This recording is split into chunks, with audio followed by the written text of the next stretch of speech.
सत्यशोधक Shivkranti TV news.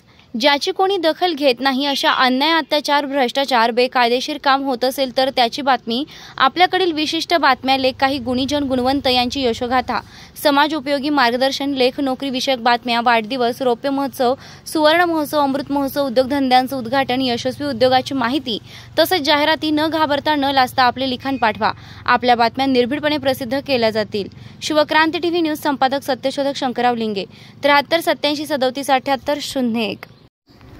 Maratha आंदोलनाला पाठिंबा जाहीर केला, परंतु मराठ्यांनी आंधळेपणानं आपल्या निष्ठा पुढाऱ्यांच्या चरणी वाहण्याच्या आधी त्यांचे वर्ग चारित्र्य तपासणे गरजेचे आहे।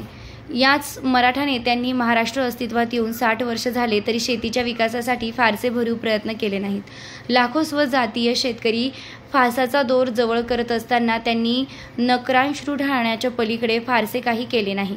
वेगवेगळ्या सहकारी संस्था, शिक्षण संस्था, स्थानिक स्वराज्य संस्था, विधानसभा अशा बहुतांश ठिकाणी मराठा उच्चभ्रूंची सत्ता असूनही सर्वसामान्य मराठा पोरका कसा राहिला याचं मराठ्यांनी आत्मपरीक्षण करण्याची वेळ आली आहे। त्यापासून त्यांनी पाठ फिरवली तर ते ज्या आरक्षणासाठी लढत आहेत त्याचा काही फायदा होणार नाही, कारण आरक्षण अर्थहीन बनवणाऱ्या उजव्या शक्तींशी त्यांच्या नेत्यांनी कधी हातमिळवणी केली आहे।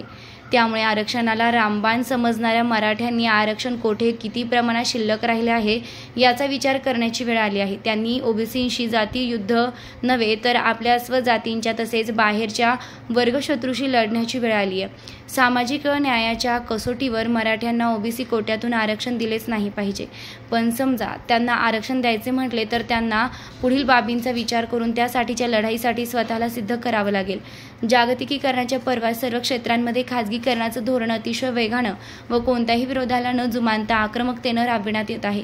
अपवाद वगळता असे कोणतेच क्षेत्र राहिले नाही जिथे खाजगीकरण करण्यात येत नाहीये। सार्वजनिक उपक्रमांचं अस्तित्व क्रमाक्रमानं संपण्याचं धोरण राबविलं आहे। भारताच्या विकासाची बांधणी करणारे सार्वजनिक क्षेत्र इतिहास जमा होण्याच्या अवस्थेत झाले आहे। आज कामांचे कंत्राटीकरण केले गेले आहे। शासकीय नोकऱ्या जवळपास संपत आहेत, हे आपणच पाहतोच आहेत। गेल्या अनेक वर्षांपासून सरकारी नोकर भरती स्थगित करण्यात आली आहे। कंत्राटी तत्वावर माणसे ऑफिसमध्ये नेमली जात आहेत। महाराष्ट्र लोकसेवा आयोग केवळ कागदावरच अस्तित्वात आल्यासारखी त्याची अवस्था झाली आहे। सरकारी निमसरकारी शाळा कॉलेजेस बंद पडल्यात, जमा आहेत। अर्थशास्त्र वगळता इतिहास, राज्यशास्त्र, समाजशास्त्र, तत्वज्ञान अशा सामाजिक शास्त्रांना पदवी व पदव्युत्तर कोर्ससाठी विद्यार्थी प्रवेश घेण्यास तयार नाहीत। भाषा विषयांची अवस्था तर गेल्या अनेक वर्षांपासून याहून अधिक बिकट बनली आहे। मग मराठे कोणत्या शिक्षणासाठी आरक्षण मागत आहेत?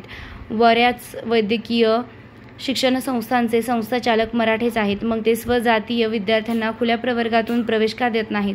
अनेक वेळा ह्या वैद्यकीय शिक्षण संस्थांमध्ये जागा भरल्या जात नाहीत, कारण तितकी फीस भरणारे विद्यार्थी मिळत नाहीत। तेथे आरक्षणानं मराठ्यांची वाट रोखून धरलेली नाही। ह्या कोडींचा कसा विचार करायचा? एका बाजूला शासकीय व निमशासकीय कार्यालयातील नोकऱ्यांचे कंत्राटीकरण करून तेथील आरक्षणाचा निकाल लावण्यात आला आहे, तर दुसऱ्या बाजूला सार्वजनिक क्षेत्राचं अस्तित्व मोडून काढत खाजगी क्षेत्रानं सर्व क्षेत्रात घुसखोरी करत आपला विस्तार मोठ्या प्रमाणावर केला। या खाजगी क्षेत्रात आरक्षणाची तरतूद नाही, त्यामुळे मराठ्यांनी आरक्षणाचा प्रश्न अटीतटीचा बनवला।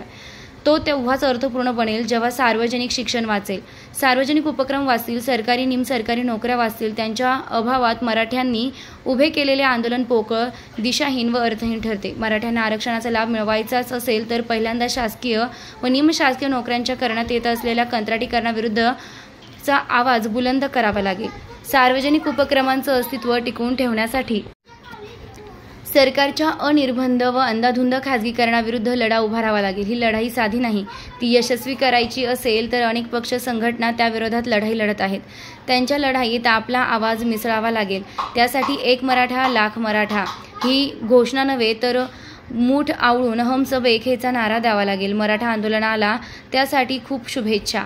संदर्भ आंबेडकर बाबासाहेब 1990 बहिष्कृत भारत आणि मूकनायक संपा वसंत मून शिक्षण विभाग महाराष्ट्र शासन घोटाळे विवेक 2022 मराठा वर्चस्वाचे बदलते आकृतीबंध आणि महाराष्ट्राचे सत्ताकरण the Unique Foundation Pune Jadhav Raju 2013 ऊस जात आणि दुष्काळाचे राजकीय अर्थकारण परिवर्तनाचा वाटसरू 16 जून पाटील शरद 2003 जात्यांतक भांडवलदारी लोकशाही क्रांती व तिची मराठा विरुद्ध ओबीसी प्रस्थापितांचं राजकारण।